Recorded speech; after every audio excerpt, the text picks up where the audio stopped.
Good evening. It's an honor and a privilege to welcome you all to the Institute of Politics and to frame tonight's discussion. The 21st century has brought about a foundational shift in how we access and understand journalism. Both the consumers and the creators of media are having to reconsider answers to questions like, where do we get our news? Who's paying for it? Can we really be objective? Or moreover, should we be? 2017 in particular has presented a unique set of challenges. The rise of entertainment news, a breakdown of trust in the media, a loss of faith in our political institutions, and an increasingly complex relationship with the truth. Many of us are familiar with the slogan, "Democracy dies in darkness," but few understand that quite as deeply as our panelists, all of whom have dedicated their lives to bringing the truth to light. Before we begin, a little bit of background on our guests. John Dickerson is CBS News Chief Washington Correspondent and moderator of Face the Nation. He contributes to Slate magazine, including 2 podcasts, and previously spent 12 years covering politics for Time magazine. He has authored 2 books, including one on his mother, Nancy Dickerson, who was CBS News' first female correspondent. He brings with him over 2 decades of experience covering Washington and a lifelong interest in American history and politics. Karen Tumulty is a national political correspondent for the Washington Post. She previously spent 15 years at Time, where she wrote over 3 dozen cover stories, and prior to that, worked at the Los Angeles Times and the San Antonio Light. She is the 2013 recipient of the Toner Prize for Excellence in Political Reporting, and this fall, she served as one of the IOP's Resident Fellows, and we've been very lucky to have her here. Dan Balz is chief correspondent at the Washington Post. In his nearly 4 decades at the Post, he has built a reputation as one of the nation's most trusted political reporters, known both for his rigorous reporting and unwavering moral compass. He has won several awards, and next month will receive the 2017 John Chancellor Award from Columbia Journalism School. He has also authored 4 books, including 2 New York Times bestsellers. David Maraniss is an associate editor at the Washington Post. A renowned author and journalist, he has shown a lifelong passion for covering politics, presidential elections, and sports. In 1993, he won the Pulitzer Prize for his coverage of then-presidential candidate Bill Clinton, and was a finalist for the award 3 other times. He has written several critically acclaimed books, including a 2012 biography on Barack Obama, and most recently released a book on the history of Detroit. But before we hear from them, I'd like to welcome Institute of Politics Director David Axelrod, to the stage to speak a little bit more about the Broder family, who we're here to honor tonight. Yep.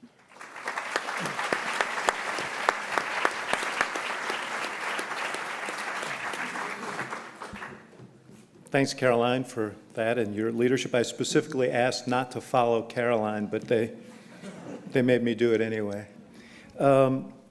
This is really an exciting night at the Institute of Politics as we honor 2 of our distinguished alumni, David and Ann Broder, and as we establish a living memorial to them here at the IOP.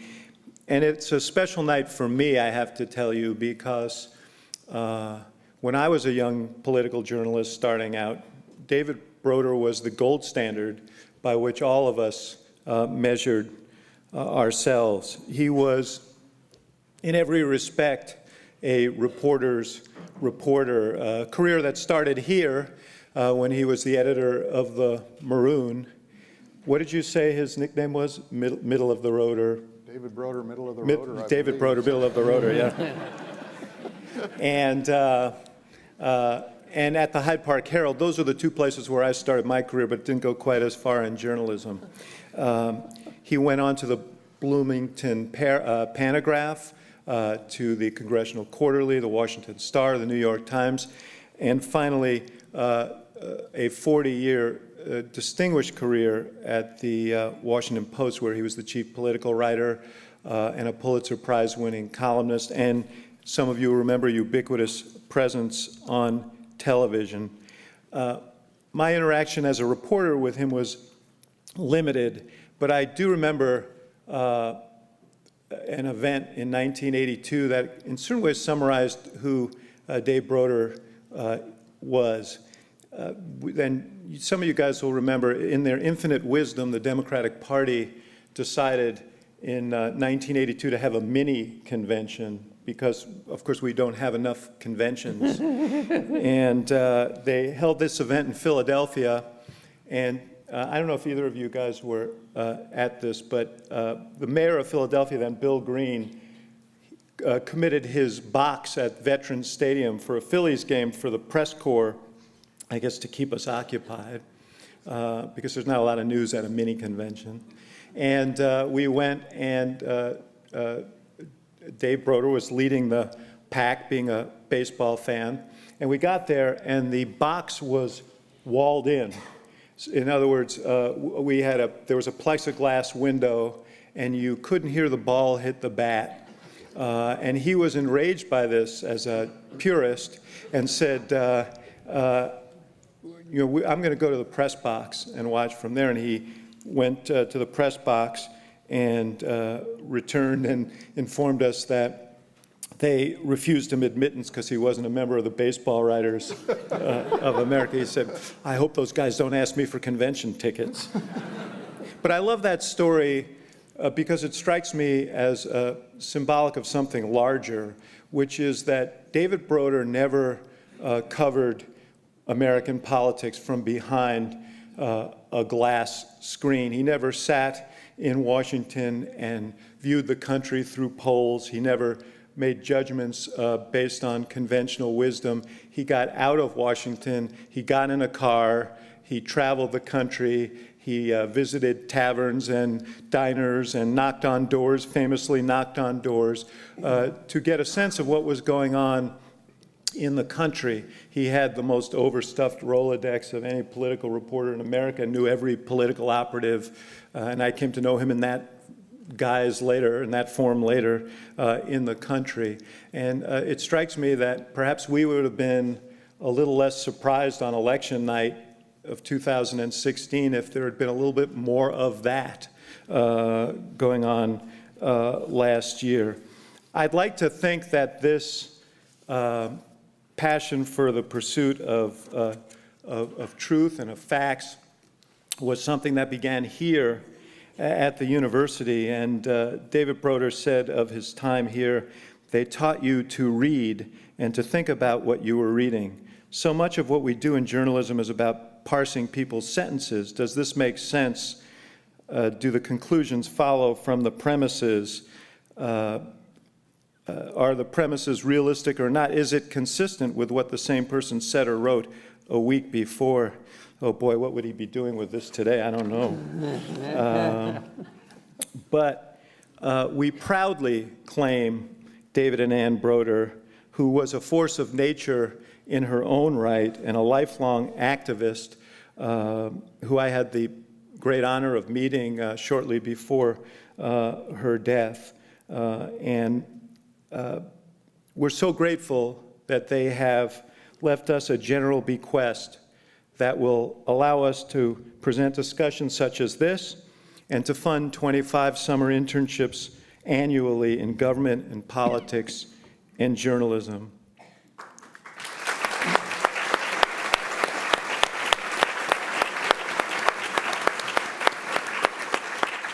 I should point out, I see Michael Broder down here. The Broders were just the middle of 3 generations of University of Chicago students.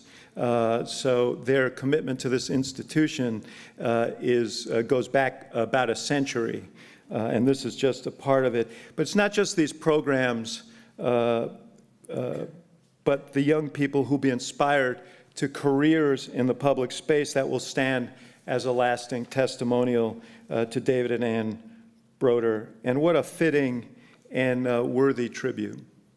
And I know that they both would be thrilled at the array of extraordinary journalists who are on this platform tonight. Every single one of them has carried on in the Broder tradition. 2 of them, Dan and David Maraniss, Dan Balz and David Maraniss, were his colleagues. I don't think you'd mind me saying protégés. I think that's an honor.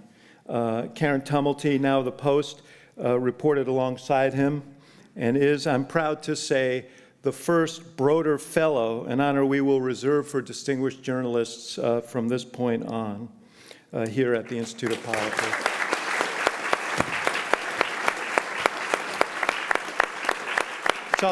It's also Karen's anniversary, and her husband Paul's here somewhere. There he is. So. I'm sure it's exactly what he had in mind. And there is no one better to lead tonight's discussion than John Dickerson, who brings to his journalism the same grace and sobriety and humility that characterized David Broder. So we're so grateful to have John here tonight. And with that, let's get on with the discussion. All right. Thank you, David. Thank you. Let's just talk a little bit more about David. So, David, I want to start with you. Just give us a recollection about David before we launch into our topic. Well, I saw David Broder before I knew him, and actually David Axelrod, he started those mini conventions in 1976. It was an issues convention in Louisville, Kentucky, and I was the pathetic national political reporter for the Trenton Times sent down there to cover it. And it was a mess because there was a big busing issue in Louisville at the time, and everything was sort of churning. And I remember standing there as the issues convention was ending, and three prominent Democrats looking at this great journalist and saying, "This was all your idea, David Broder." But David Broder, I mean, Dan is his inheritor. You know, I mean, Dan is Broder personified. But he was an inspiration to all of us. And one of my memories, of million memories, is sitting down in the Washington Post cafeteria about 2 years before the next presidential election. And there's David Broder saying, "You know, I just think I have to go up to New Hampshire and talk to the postal workers up there." You know, and so that, you know, which is unfortunately something that not enough reporters are doing these days. And so in that sense, his love of people, of the country, was very profound in his reporting. I do want to say that I think that middle-of-the-roader David Broder would be radicalized by what's happening today. I think that this president represents everything that David Broder disliked about politics. The superficiality, the lying, the lack of understanding of issues.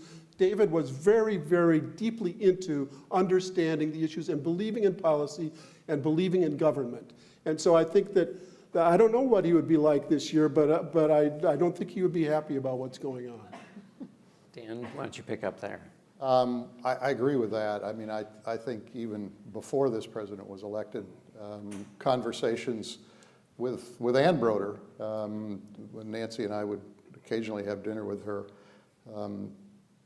the dysfunctionality of our politics over the last few years would have driven David to despair.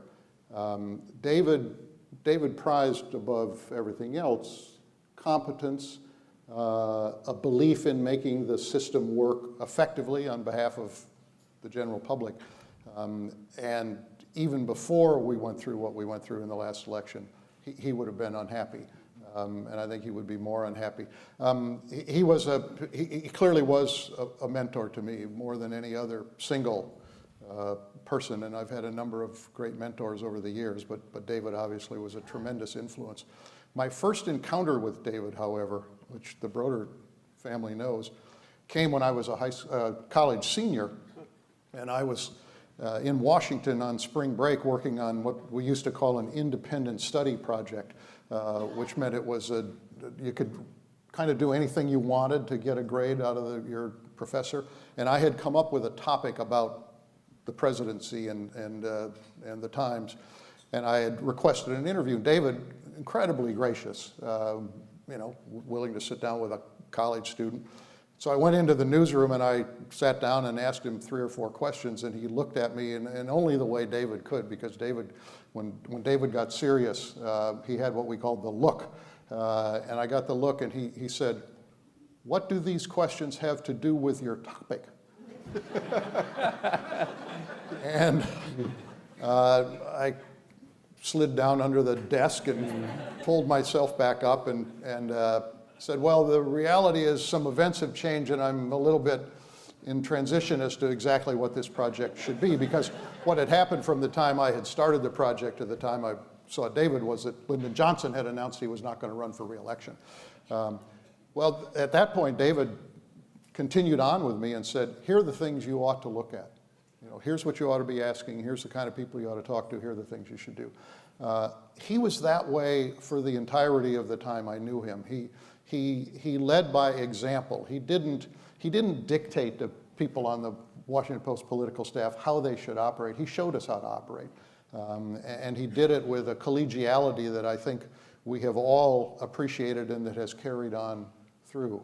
The last thing I will say about him is he was the fastest, cleanest writer on deadline I've ever seen, who had the messiest office anybody ever has seen.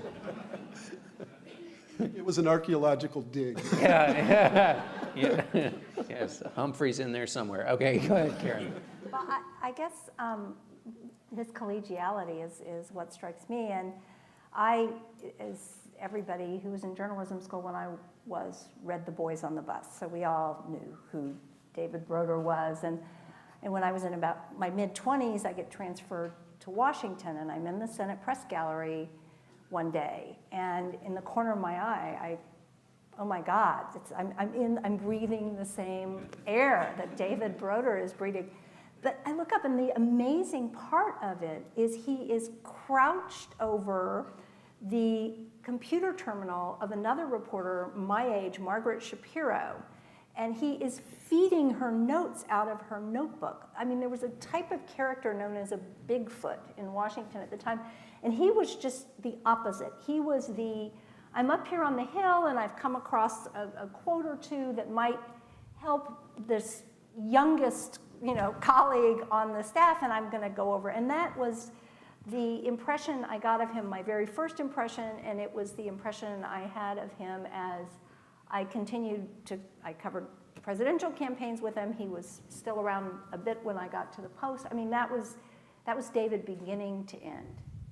John, can I tell one more quick story about him, which goes exactly to this point? After Dave died, I got an email from a reporter who had in the past been at the LA Times and said that in, I believe it was the 2004 campaign, he was on the John Edwards bus the day of the South Carolina primary. And it was a very competitive primary, and the LA Times had not subscribed to the exit polls. And David was on the bus, and they had never met, but they were talking. And he shared with David the fact that he was going to have to write two versions of this story because of the Sunday deadlines, and obviously didn't know who was going to win. He said some hours later, they're on the bus, and David walked back to his seat and flipped open his notebook. And in David's notebook were the results of the exit polls. And he just showed them to him, and he said, "This may help you decide which lead you really ought to concentrate." And he said, I'd never met him. We were technically competitors. He said, I'll never forget how great he was. But he wouldn't have done that for the New York Times. No, he would not. You would have given him the first wave of exit polls. Shown them the wrong. So I appreciate you all laying the pathway for my David Broder story, which is that, going to Karen's point about bigfooting, the only time I was ever on Meet the Press in 2008, which is hard enough, is nervous-making enough being on Meet the Press, but this is obviously before I went to CBS. And David was on the panel. So everything you said, you were pretty sure he'd called more people on whatever story it was that you were talking about, both inside the campaigns and in the real world. And what he had, and Tim Russert had this too, was almost like the roles were reversed, which is to say he was not a Bigfoot saying like, oh, you little young person, what do you know? He was as thirsty for whatever I had in my notebook as he was willing to share whatever that he had in his. And that interest in the story and just the fascination of the love of the story of politics. And then the second time I came across him was in writing a book about campaign politics. Going all the way back to 1800. There aren't many of his stories then, but in the 60s and 70s, David Axelrod just mentioned, and I want to get to this in a moment, but the famous when Broder went out and talked to people to get a sense of the story, and I wrote about Wallace in 1968, who was written off much the way Donald Trump was. And so in 1967, there's a story from David Broder saying that the Democrats better watch out because they've been inclined to, quote, view the Wallace bid with some complacency and even smugness. So in 67, he has an idea that Wallace is going to be a player and is going to matter, which he sure did, in much the way you might have imagined him calling, or at least having some inkling about Donald Trump. And then another that I was when I was writing about the 72 incident with Muskie and in New Hampshire, which we can talk about later if we want, because I know David did something very interesting with that. But there's this story about whether Muskie did or didn't cry that we're not going to get into yet. What's interesting is the piece that Broder wrote 2 days later about the race and where the race stood. And in that piece, he has a competition going with Johnny Apple, who is the political writer for the New York Times. And in the piece, it notes that Broder had interviewed 75 people to come up with his conclusion about basically the fact that Muskie had no real support in New Hampshire. And so it really wasn't the tears that did it. It was that basically Muskie was a mealy-mouthed candidate and they wanted a real anti-Vietnam candidate. So 2 days later, Apple writes a story, but because he's competing with Broder, he says he interviewed 100 people. So this is why we all have to go out and talk to people all the time. Anyway, David, let me ask you. So going out, I mean, I remember once seeing Broder in front of a library in Pennsylvania, just interviewing people going in. One of the things about this last election and about the way we cover things now is people tell us a lot of things, but sometimes the people are of two minds. For example, Republican voters would tell me for ages they didn't want candidates who changed their minds on things. So if you interviewed 100 Republicans and they said, we don't want a candidate who changed their mind, you would have said, well, then Donald Trump doesn't have a chance. What weight do we put on all of these interviews we do? And because there's this gets to the question of the bubble that journalists never want to be in. Is it the same? So the question is this: is getting out of the bubble the same now as it would have been when Broder was writing in the 70s, 80s, when he was designing the way to get out of the bubble, which was to talk to people out in the country?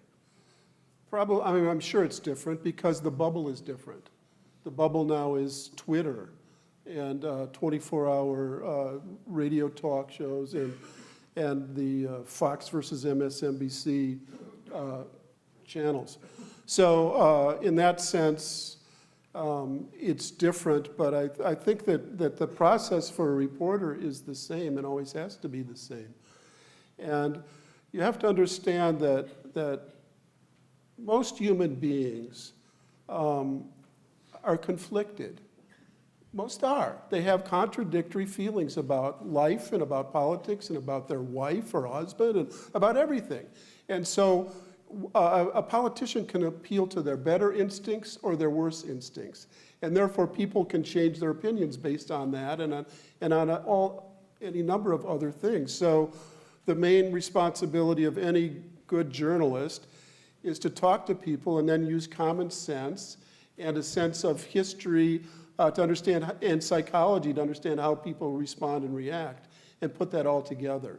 But certainly, I think that the dealing with people today is different than it was in the 1970s, just in terms of where they get their information, how much they know or don't know, and how whatever they think they might believe is reinforced constantly by whatever news source they most prefer. That's right. Dan, let's step back. Well, actually, before we step back, we should probably deal with the news because it was kind of an extraordinary day, so I want to get all three of you.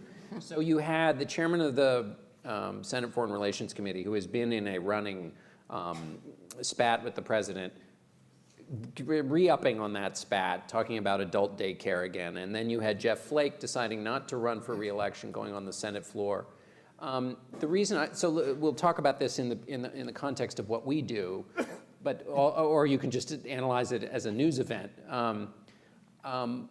This is something new. Well, that is an understatement. But we've been saying that for 2 years. And at a point, it's not new anymore.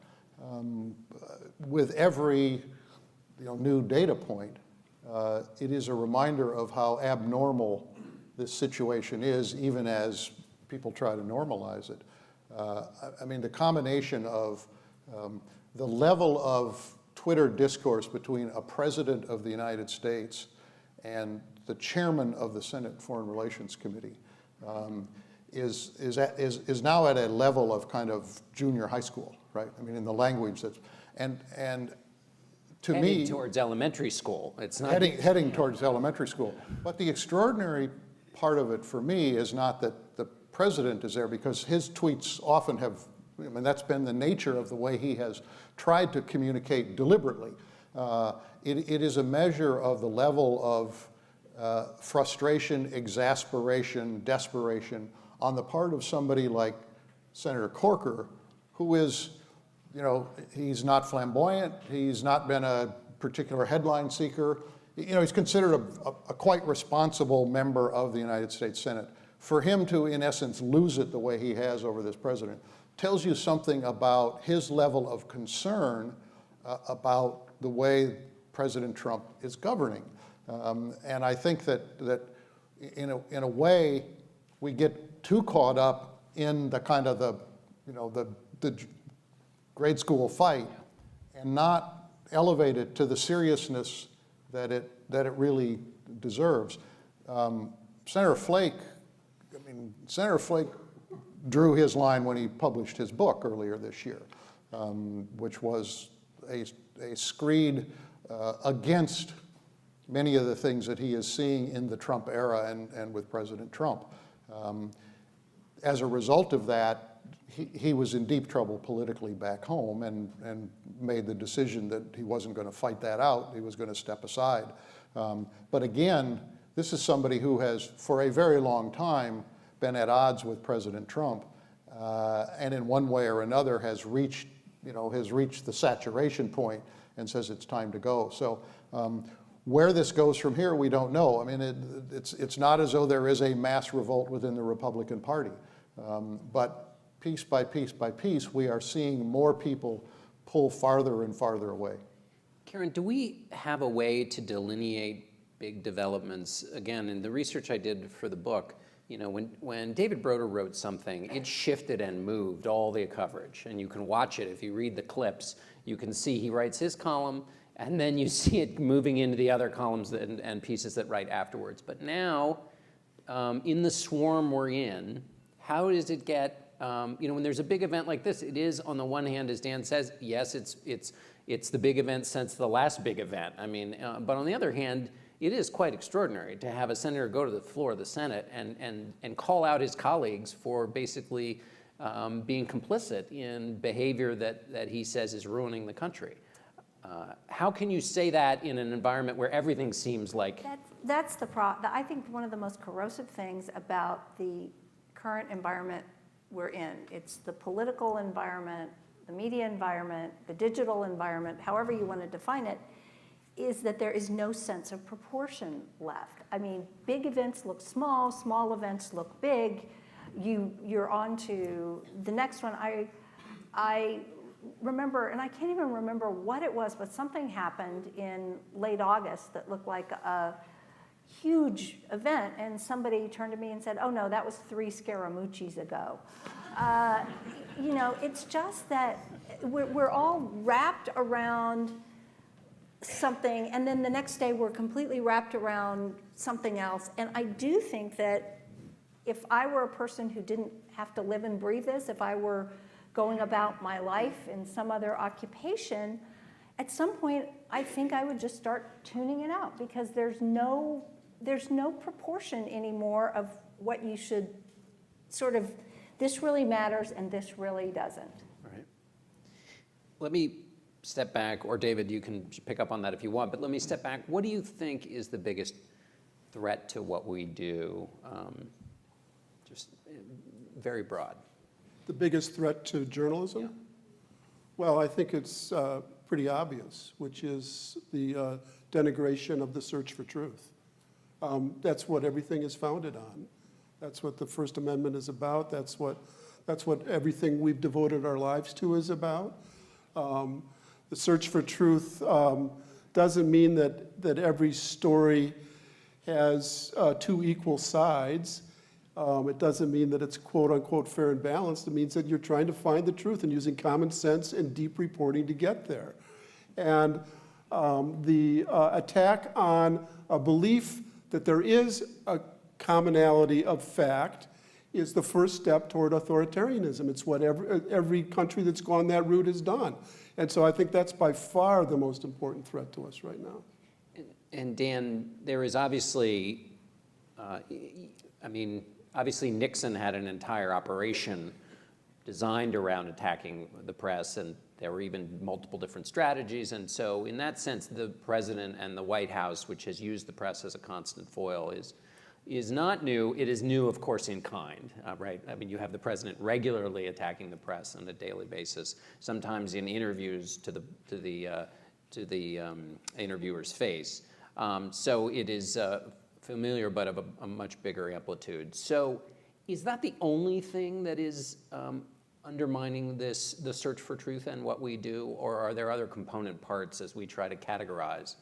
Well, I think that even before Donald Trump, there was a pulling apart in the country, obviously, the polarization that we're in the middle of. And as a result of that, people were taking sides about whose reporting they were willing to believe. And so that began, in a sense, to split the country.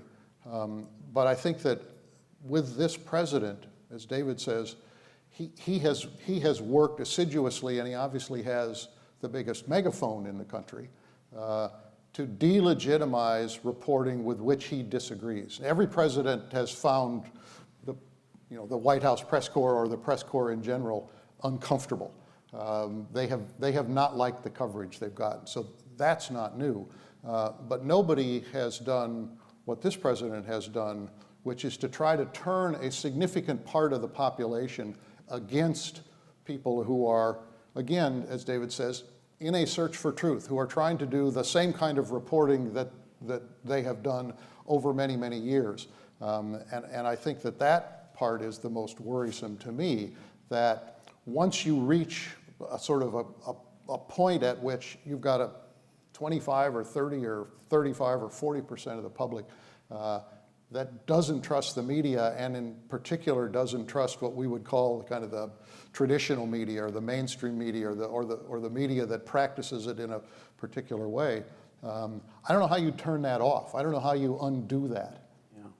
But I think that I have trouble sorting out what Donald Trump is causing and what he's the effect of. In that people had already reached the point where they will only believe what is on the network of their choice. So it was such a ripe environment for this, and he was, in many ways, so shrewd to have recognized that there was such fertile ground to be fomenting this. Absolutely right. I mean, he manipulated it brilliantly, but that does not, I mean, again, as I said before, I think that most people can be, you can appeal to their better instincts or their worse instincts, and he was appealing to the most vile in terms of how he viewed the truth in the press. And so you're right, it's a chicken or egg thing, but I think he's... But I think that's an important point, which is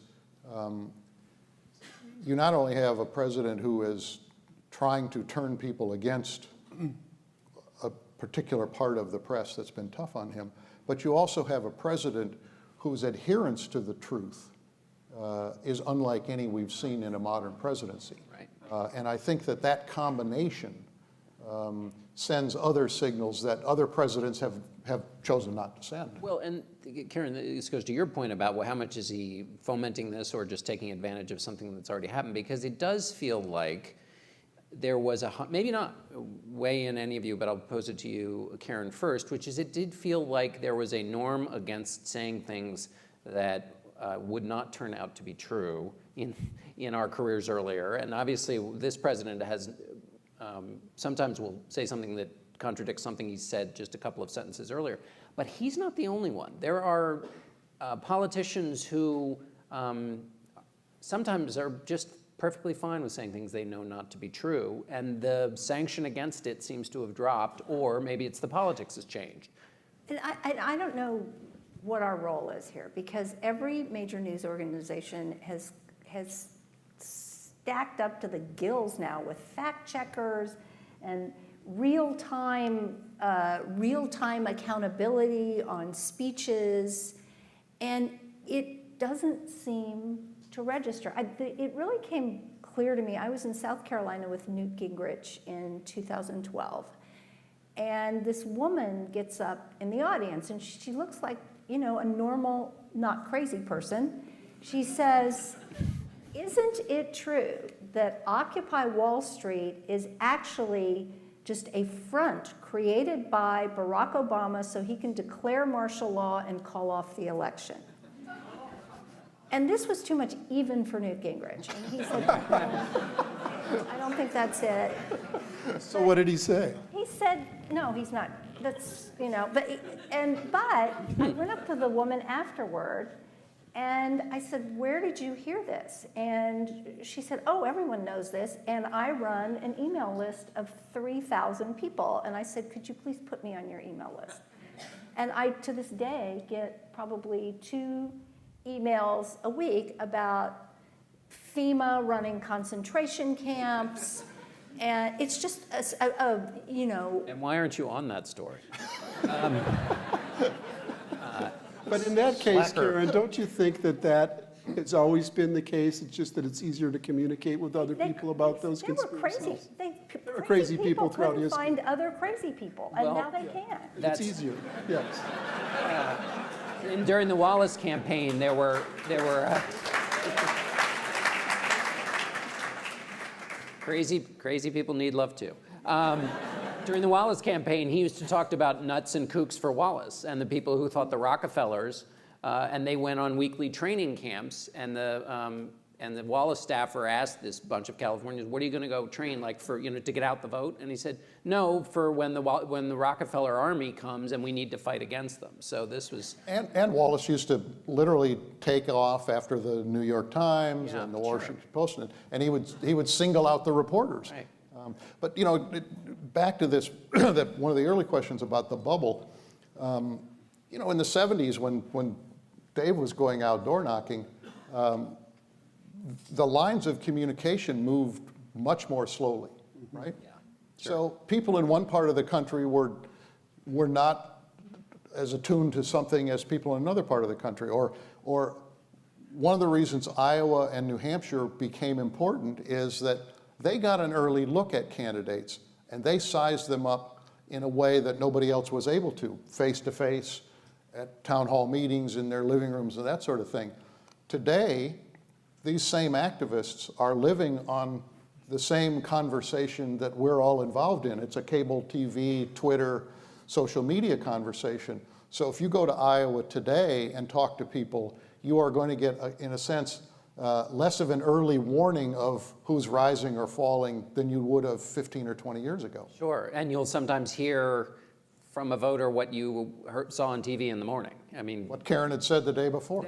That's right. When I was covering the Clinton in 1992, I remember being in Little Rock, and the crazies of that era would try to tell me that Clinton had murdered 15 people over fax machines.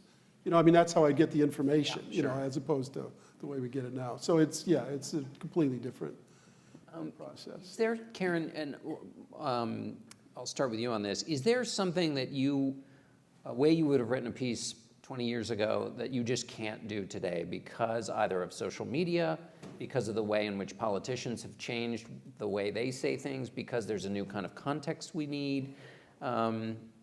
Is there, and if this is a puzzling question, I'll give you a version of it. When going back and reading these articles from previous campaigns, a politician would say something and they would just be quoted as having said it.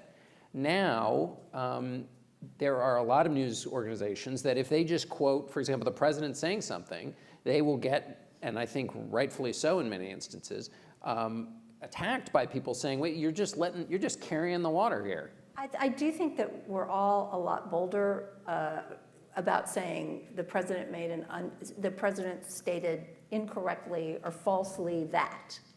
At the Post, we have restrictions on calling something a lie, in that goes to motivation. And, you know, I mean, I don't know what's a lie and what's a delusion, but so that has, and you saw it starting in global warming. I mean, I think we sort of let people debate things that are not debatable for too long, but now any reasonable news organization will, if you put climate change deniers in a story, you will say, against the weight of all scientific opinion. Right. There are phrases like that that are now in stories that didn't used to be there. That really just started in the last year, I would say, with Trump's ascendancy. I don't think we were doing that before. I think we learned a lesson. I think that the press learned a lesson from this 2016 campaign in that sense. I think that's right. I think everybody in journalism, or I won't say everybody, but a lot of people in journalism realized that this was an extraordinary moment for the country, for the democracy, and for, you know, belief in the First Amendment. And I think it has created a sense of, if you will, rigor on the part of the press to work even harder, as David said, not only for the search for truth, to get it right in a robust way, in ways that I don't think would have existed 3 years ago or 4 years ago. I do know in stories, it's going back to the Muskie Rays, there are now, in a lot of White House stories, it'll say, you know, a story confirmed by 19 people, you know. I mean, there are fewer, at some point they're gonna bump up against the actual number of employees in the White House. But they do that because I think, and I believe this is the case, and David, are there more things we need to do in this way, which is to signal to readers, we're not winging it here. You know, to show what we do, all those damn hours and waiting late in the night for the one person who calls you back only after midnight to make sure you have the story right. People used to assume that's what we did. Now we have to kind of show our work, like back in high school. Is there more ways we do that, should do that, because of the fact that basically the press is not trusted? You know, I remember 30 years ago, Ben Bradlee used to walk around the newsroom and say, you know, we print lies in the newspaper every day, and we have to print as few as we can. And what he meant was that the government lies every day. We didn't say they were lying, but so I think that transformation has happened. You know, I think there's less of that in the Washington Post, New York Times, LA Times than there used to be. Just sort of taking at face value a government statement without really vigorously checking it. In terms of 19 sources, I think that's largely because so many people in the Trump administration want to talk. Yeah. You know? I mean, literally. I mean, you couldn't get 19 sources out of Axelrod. You could barely get 2. Yeah. Well, but it's also that Trump has tried to devalue the currency of a source. Right. Yeah. He's always claimed that these people don't exist. And so if you say, well, we have 3 sources, he can say, well, those 3 people don't exist. If you say you have 18, it's much harder to be credible to say they're completely making it up. But there is a phenomenon that didn't exist before of why they've made their own government the enemy, the deep state. I remember the week after the inauguration, somebody called me up and said, you won't believe this, but Trump, the morning after the inauguration, was on the phone with the head of the Park Service demanding photos that had 1 million people in them. And I was like, no. So, but by noon, I had 3 sources from within the career civil servants of the government who themselves were so appalled that they would confirm that, in fact, 18 hours after being handed the nuclear codes, Donald Trump's main concern was finding a photo that had more people at his inauguration than at Barack Obama's. But he couldn't. No. That was one the case Park where one Service could photo not- was worth 1,000 I guess Photoshop doesn't work on the weekends. But nonetheless, Sean Spicer said Yes. from the White House press office, or from the briefing room, that more people had witnessed this than any other inauguration. David, do you think that also that we need to remind, or that there needs to be some public education about what journalists do? One of the things that I come up against is people somehow think that if we don't have there used to be the old expression, we write the first draft of history.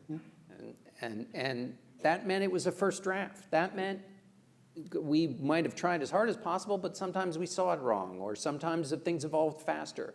Now when a story evolves, in part because the president does this, but also people think, oh, well, you weren't telling the truth. No, in human behavior, things change. And Not only do they change, but every reporter is vulnerable and human, and we do make mistakes. Every single reporter I know has made a mistake in their career, but so has everybody else in whatever job they have. So I don't know whether you can educate people on that, but you just have to keep going. And you know, the whole notion, I mean, in some ways, the polls that show everybody's down on the press and only press in Congress, you know, I don't want to say I don't believe the polls, but I know that more students are interested in journalism today than there were 10 years ago. I know that the subscriptions to the Washington Post and New York Times are up. I know that people are hungry for news. And so I think that in that sense, I'm not depressed and discouraged about where we're going. well, Dan, pick up on that. I totally agree, which is to say that I've had more conversations about why we do what we do, how we do it, what our first principles are, what in a time of destabilization you want to hold on to, what you want to modify, why, and more people were starving to have these conversations than ever before. Yeah, I mean, David's right. We do make mistakes, and we try to own up to them. And with the internet, sometimes we own up to them, you know, hour by hour as a story will evolve. And some people take that as a sign of our sloppiness or whatever. So we're under greater scrutiny. But I have had the same thing. I think there, as many people who don't believe what the press does, I think there are many more people today who have a greater appreciation for something that I think they kind of took for granted, and now recognize the value of it. I mean, you know, on Marty Barron's office wall or window, there's just letter after letter after letter that comes in from readers basically saying thank you for the kind of journalism you're doing. We need to do it. And they're hungry for that, and it's one of the things that is refreshing at a time when, in so many other ways, with the kind of email we all get, you get a slightly different view of the world, if I can put it kindly. Yeah, right, exactly. You get a, well, Karen, given that view of the world that we see both in the email we get and in social media that we get, which tends to distort that sense of prioritization that you were talking about. If you paid only attention to social media, you would think that the glowing hellscape that is outside this door is going to swallow us all up. What's our duty, A, to be aware of that world that's out there, but also to ignore it? Both. And it's really one of the hardest balances for me to strike. Twitter. People come after you, and then you look and there are people with 4 followers and a lot of numbers on their handles. Or on the one hand, it's a great resource to know what people are thinking about, but then on the other, it really can drive you crazy and give you a completely distorted view of things. I have decided that the single most useful function of Twitter is the mute button. But is that just because it's self-therapy? Because it is fun to mute somebody who's, But if you block them, they know you blocked them, and if you mute them, they just keep screaming into the void. Yeah, but but then that's That's what they're doing anyway. John, That's- can I yeah. add one thing?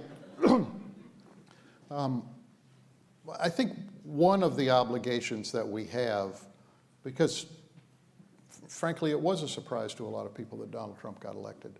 And we are so focused on the president, rightly so, that I think sometimes we lose sight of what was it that allowed him to be elected.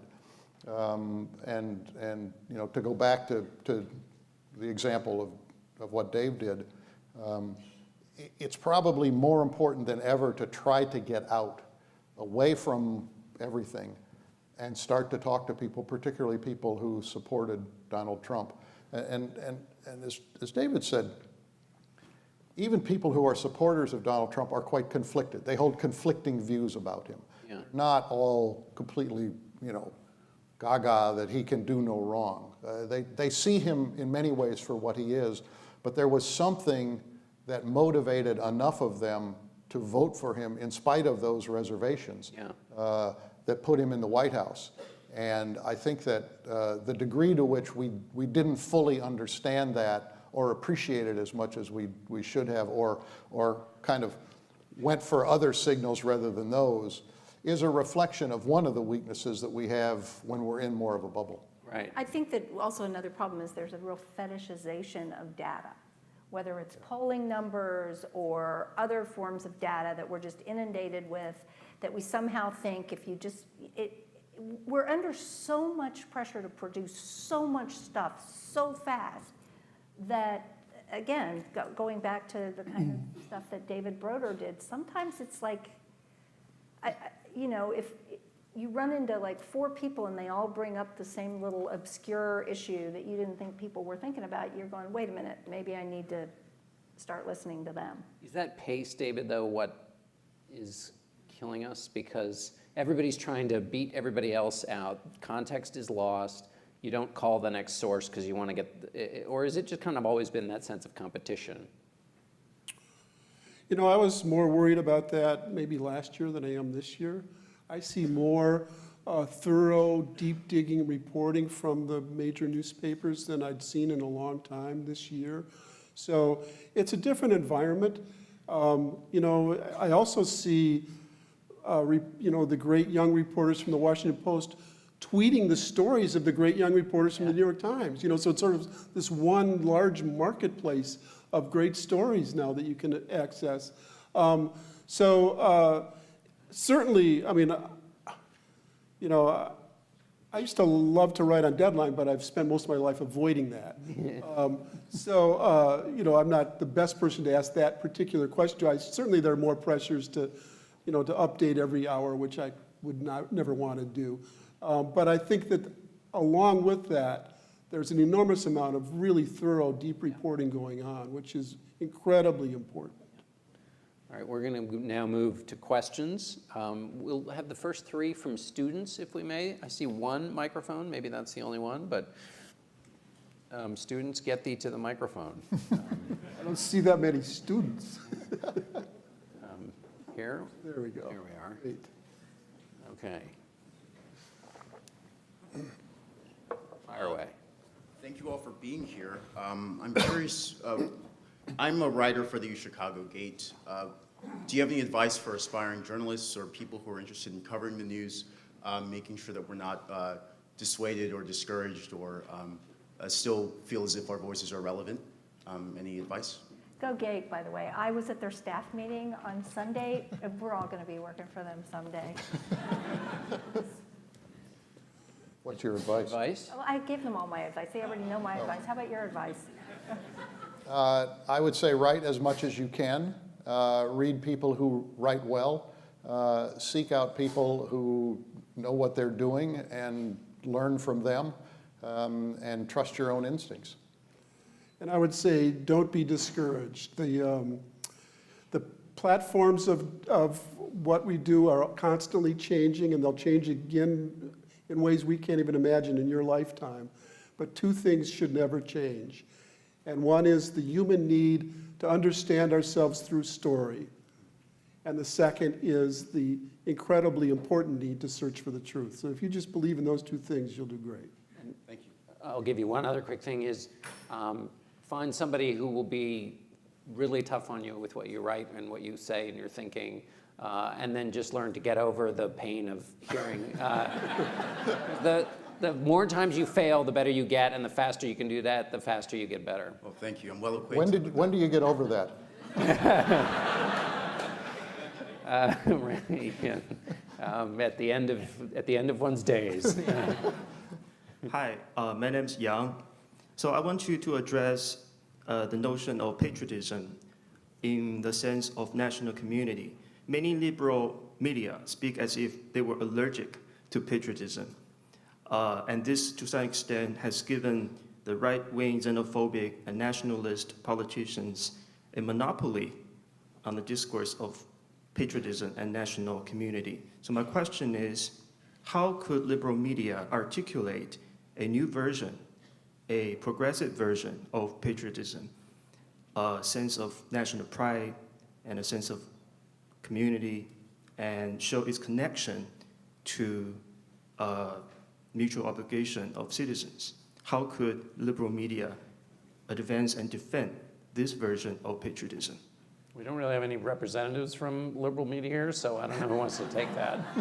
You know, I honestly don't know that that's a question for the liberal media. I think it's more a problem for the Democratic Party. I think that's been going on since the New Deal, when the McCarthy era was really an attempt to roll back the New Deal and do it through a false notion of patriotism and that the Democratic Party was unpatriotic. And it's been going on for more than 50 years in terms of the Republican Party trying to own that issue in a very superficial way.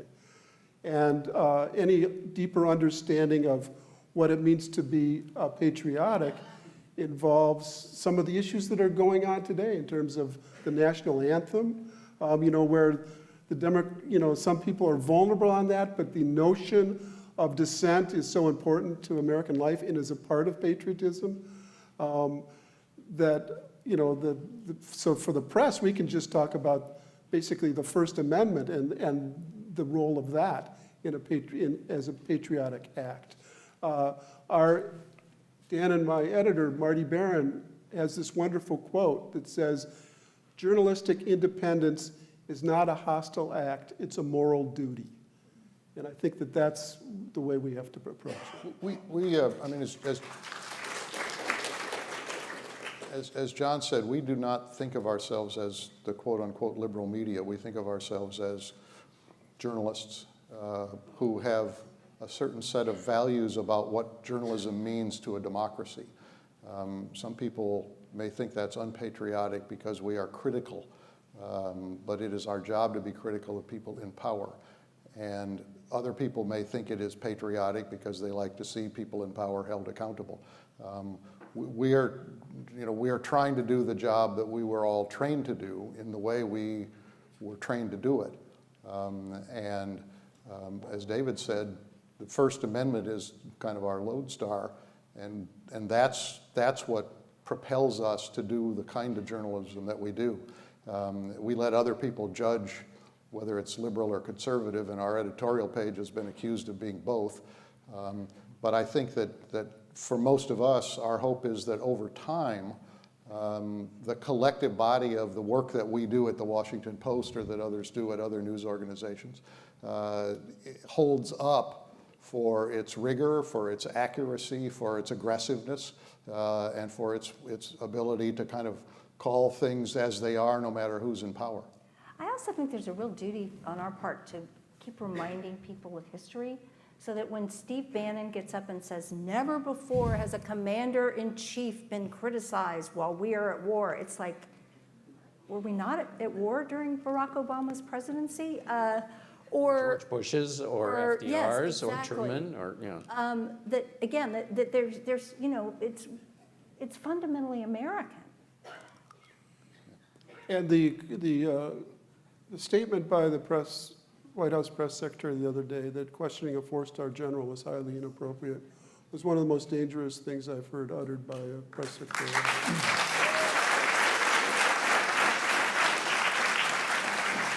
Thank you. Hi, I'm Adam Zabner. I'm a first year in the college. My question was, do you think xenophobia, the prevalence of xenophobia in the population has increased, or have people just been able to sort of be more open about it as people like Steve Bannon and Trump have normalized the rhetoric? I think it's something we've seen, again, back to my history point, in waves through the entire history of this country. And we're at we're at a pretty high point right now, and I don't know if the wave has crested or not. No, I mean, we had the Alien Sedition Act, we had the Palmer raids of 1919, we had, yes, all throughout American history, there have been these strong waves of xenophobia. And so this is just another one of those waves, and we'll see what happens next. I think the president's rhetoric through the campaign, in a sense, kind of enabled a broader discussion of it. Again, I don't know if it's significantly more people hold those views than held them 5 years ago or 10 years ago, but there is a greater openness about it. I have a friend who lives in Brookline, Massachusetts, who said she went to her coffee shop recently, and there were 2 young men sitting at this coffee shop in suburban Boston with jackets with swastikas on them.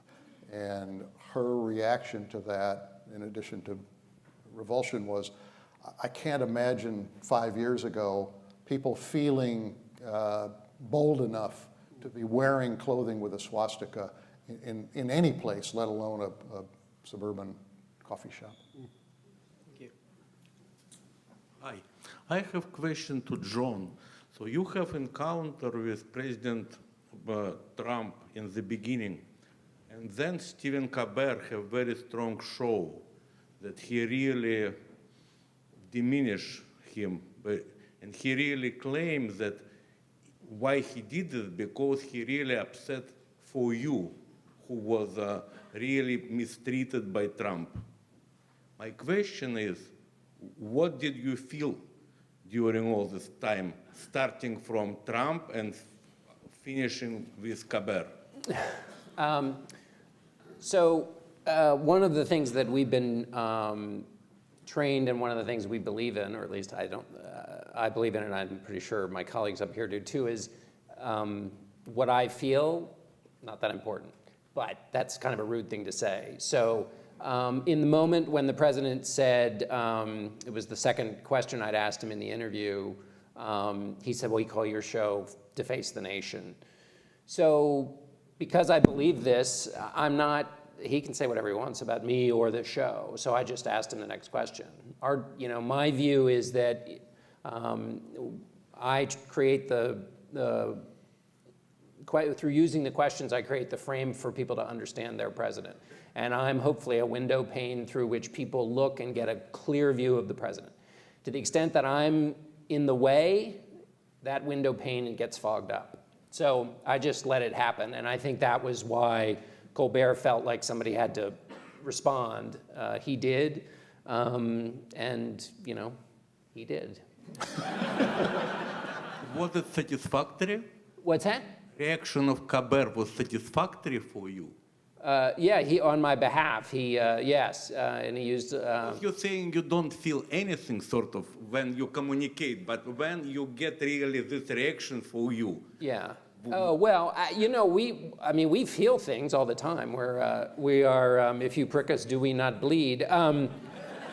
But part of our job is to. That's not important. It's not. Not only is it not important, it gets in the way. So, my reaction to him is the same one that I had to the president. So whether somebody's insulting me or standing up for me, I'm trying not to get in the way. Thank you very much. Thank you for your question. Hello, my name's Alexia. I'm an editor for The Maroon, and I wanted to ask about a point made earlier about the fetishization of data. And I think a lot of, in retrospect, looking back, there was a lot of misunderstanding by journalists about polling data for Hillary Clinton and Donald Trump. So my question would be, what can journalists do to be better at understanding data and statistics in a way that communicates them accurately for the general public who really doesn't know much about it? Let me take a crack at that, because I write a lot of our poll stories with our polling team at the Washington Post. Andy Kohut, who created the Pew Research Center, had an expression that I told he had pasted up above his desk that said, we are not predictors, we are measurers.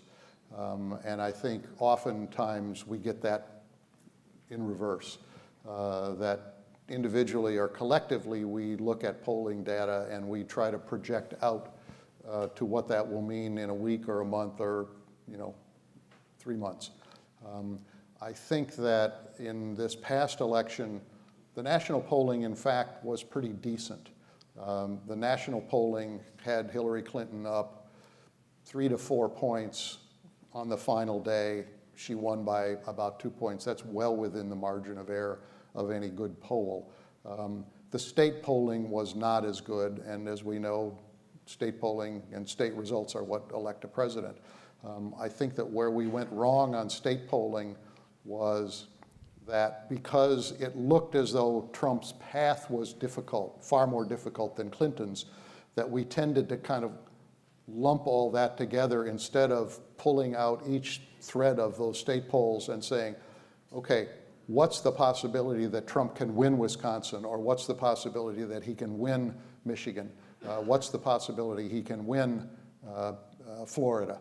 And if we had done that, we would have had a greater appreciation, not that Donald Trump was the favorite to win as people went to the polls on election day, but that he probably had a greater chance to win than any of us were saying, or that we were all saying collectively.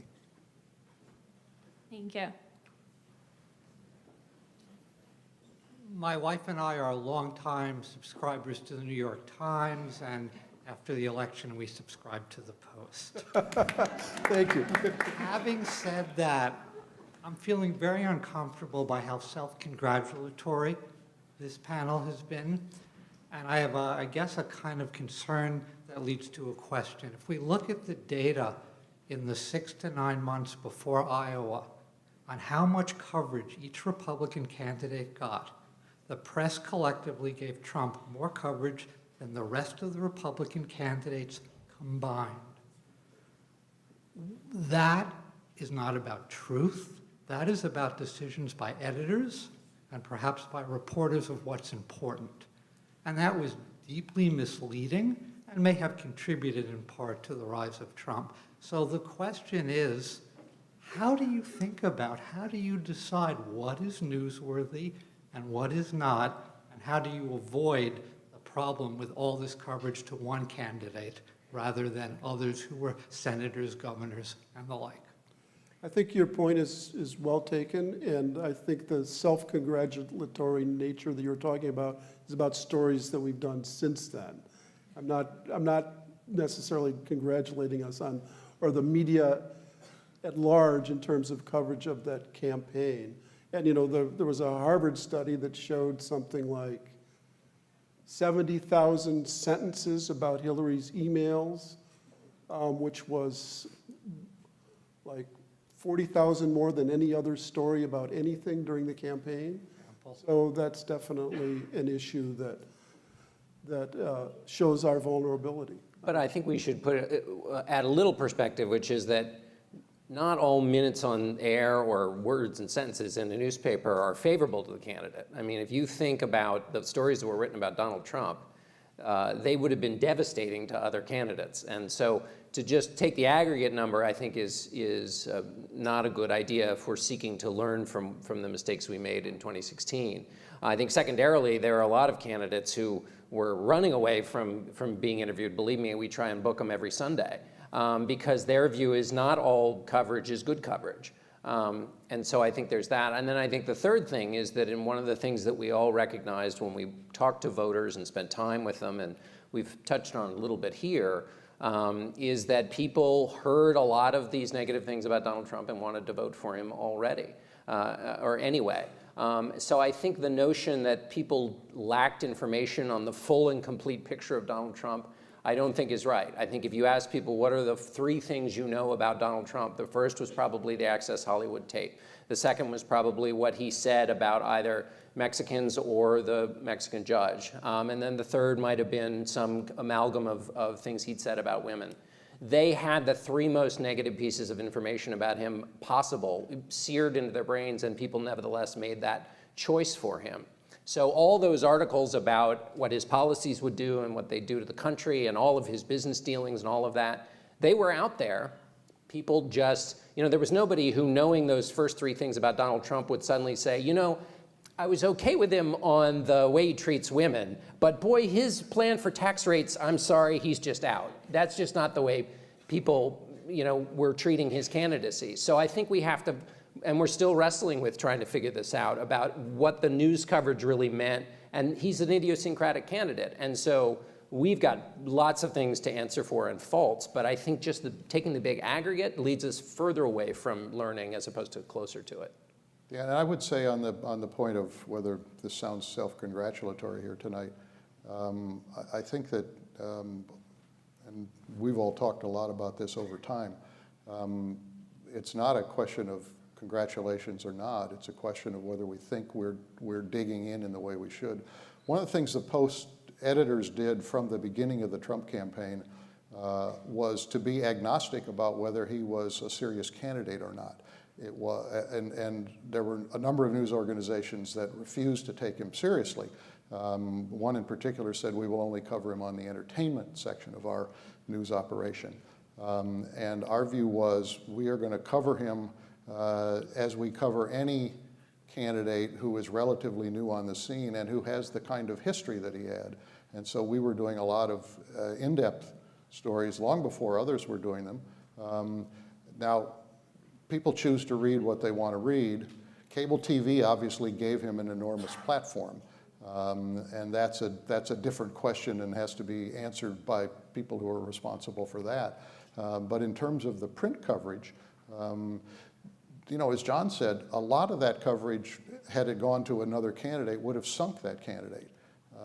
And people even around Trump thought when he said what he said about John McCain 2 weeks or 3 weeks after he became a candidate, and would have ended the campaign. So it wasn't a decision of should we write pro-Trump stories or non-Trump stories or more Trump stories or less.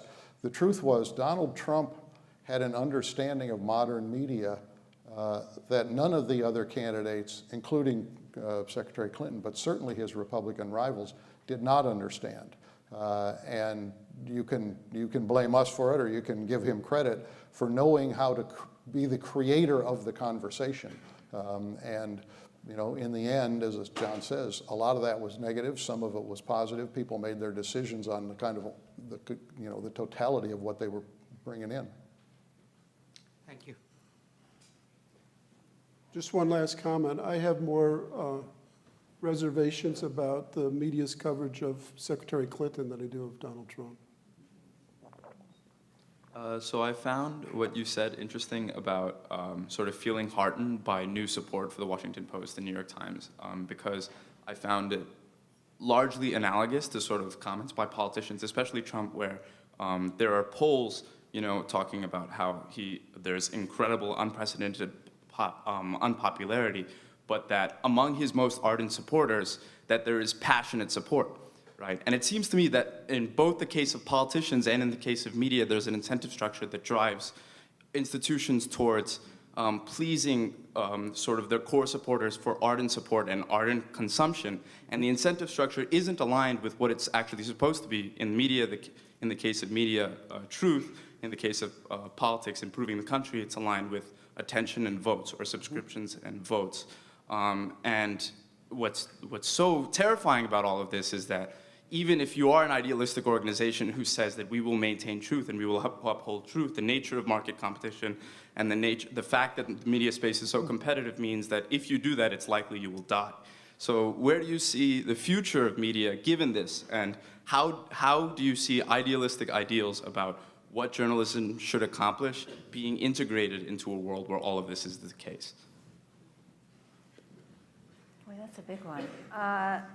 The first part of your question about everybody sort of digging into their bases, I think this is a relatively, and I mean over the past 2 decades, phenomenon, because it used to be that the coin of governance was actually persuading people, not mobilizing people who already believed the way. And that is,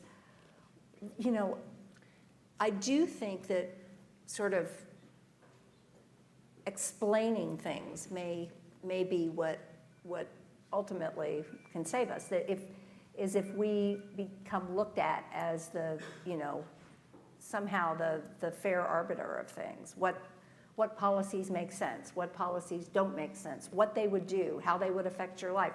The tax debate right now is a very good example of that. Your question was terrific in statement, and it really gets to the core of our dilemma today. And it crosses between journalism and politics. I mean, a lot of the reason the playing to the base has to do with the distorted gerrymandering of congressional districts in America. And so it makes it more, it divides even more. And so that propels the base in politics. And in terms of journalism, you're right, it has to do with, how you get the most hits, what gets the most play on television. And everything you said goes completely against what David Broder stood for. So I don't have the answer for you, but I liked your question. Right, and I think just, right, there are two different markets, because a lot of people who are in the caring about news market are not participating in the political market, and in part because when they see it talked about in a lot of venues, particularly in social media, and the Pew Research Foundation has looked at this, people in the middle look at the way the things are argued on social media and they flee. But I was trying not to interrupt Karen because I remember the moment when this idea of appealing basically entirely to your base I was thinking of our cover. Was in 2004, 3 or 4, we wrote a cover for Time on Love Him or Hate Him about George W. Bush, and we were in Karl Rove's office, and do you remember the expression? He was basically saying, you guys are looking at politics in the old way, where there are a bunch of swing voters in the middle, and you get out your base, and then at the end you try and get the persuadables. He's like, not really. We're gonna basically get our base, and then we will try to hive off. Remember, he kept using that expression? He was constant. He must have used it 50 times in the interview. We'll hive off a few voters from the other side, and that's how we'll win. But it was the first time I'd heard articulated as a campaign presidential strategy to basically forget about the swing voter and then just mobilize our base. And that's basically the way they ran the 2004 campaign. And ever since that, it's roughly been done like that, although, of course, President Obama changed things a little bit. But President Trump, what's new about him is he's running a base presidency.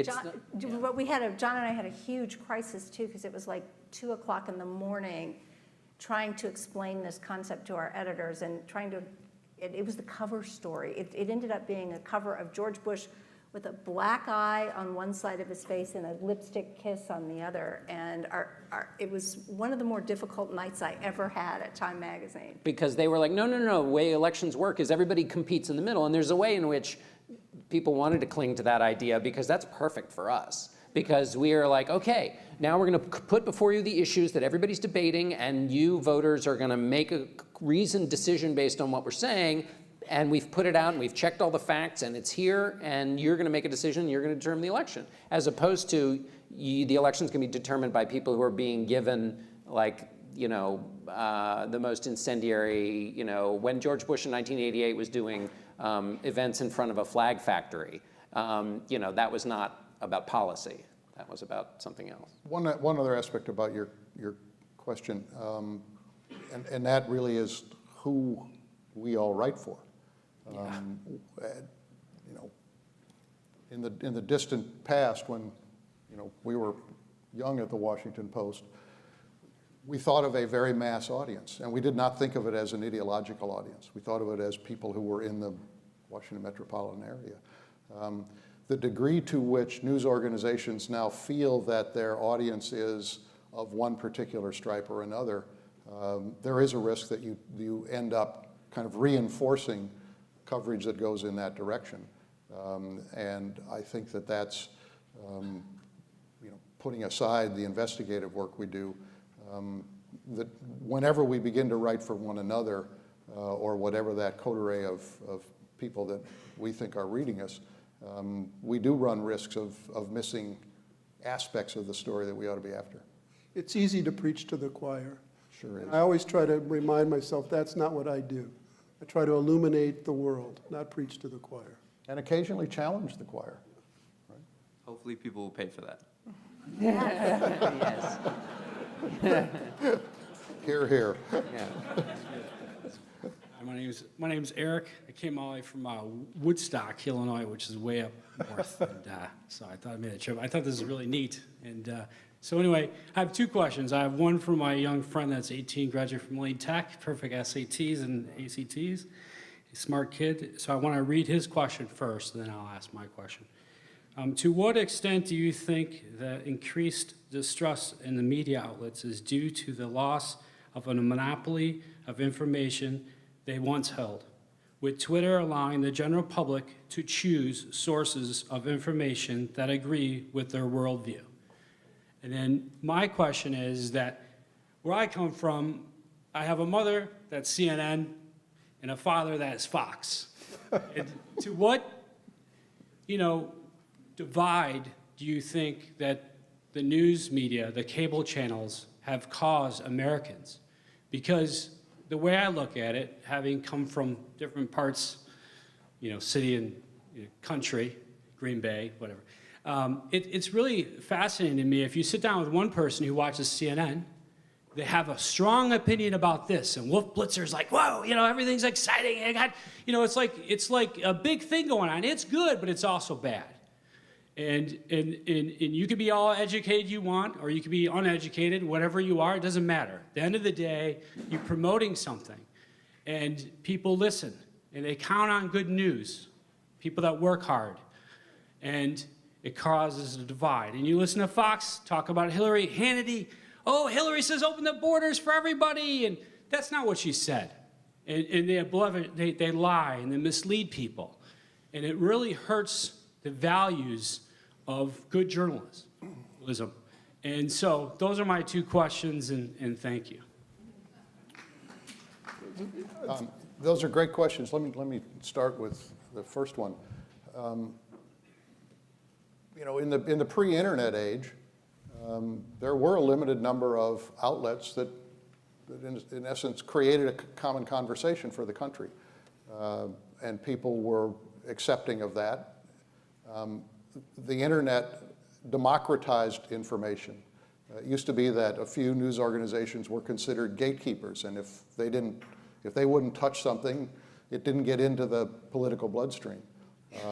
The internet changed all that, and you can argue for the better, that it made it easier for people who didn't have great wealth or a printing press to be able to have a voice and an influence. But then it has created the silos in which everybody now lives, and people make their own decisions about where they want to get their information. As David said, it's easier to preach to the choir, and if you are in the choir, it's easier to find one hymnal that you like and stick with that and not go outside those boundaries. There's no turning back on that. I mean, we're not going to go back and reconsolidate sources of information. So to some extent, a lot of what we've been talking about, we lay off on Donald Trump or, bad reporting or, politics in general. But a lot of it has to do with, with all of you as citizens and kind of what are the responsibilities of citizenship given this kind of environment. News organizations are in many ways mirrors of society. We're ordinary human beings. And we are affected by the environment in which we operate. And so I think that the degree to which you all make choices certainly has an influence on whether what we write has any impact or not. And for a cable channel, it's much cheaper to put two people on the air and have them yell at each other than it is to have a Baghdad bureau. And it will get the ratings. I do think to some degree it is what people are choosing to consume at a time when news organizations are under extraordinary financial pressures. And people don't have to watch the yelling either. I mean, there is the best policy coverage now since I've been reading journalism. I mean, if you care about healthcare or tax policy, you have so many websites you can go read. They may not all be written in the clearest form, but you have access to so much policy information, and yet people still say, well, why don't people cover the policy? Part of it is because they're just watching one thing. But as Dan said, you know, a little bit is on us to say, you know, I want to stop watching these two people yelling at each other, and I'm going to go try and figure out what the underlying thing is that they're talking about. And that's pretty easy to do because there's so many sources now. And that's what I think the problem is. It's because there are so many sources. You have to considerably spend a lot of time trying to find who you trust. Yeah. It's unfortunate, and I'm sorry to interrupt, but No, it's true. I think it's a big problem. I really do, and I would never come and talk and, you know, repeat myself, but, you know, we're spending too much time searching for good news, and we need to get back to good journalism. Yes, that's a great way to end it, and thank you for coming from Woodstock. Yeah, thank you. I just wanted to say I can't think of a worthier discussion for this occasion than the one we just heard. And if you people are looking for good journalism, you don't have to look any farther than these four. And they demonstrated tonight why. So I want to thank all of you for being here tonight and honoring David and Ann Broder. And I particularly want to thank the Broder family for being here tonight and for making this possible, and for making this possible for years and generations to come. And we hope to honor the memory of your folks in that way for as long as there's an Institute of Politics. So thank you so much.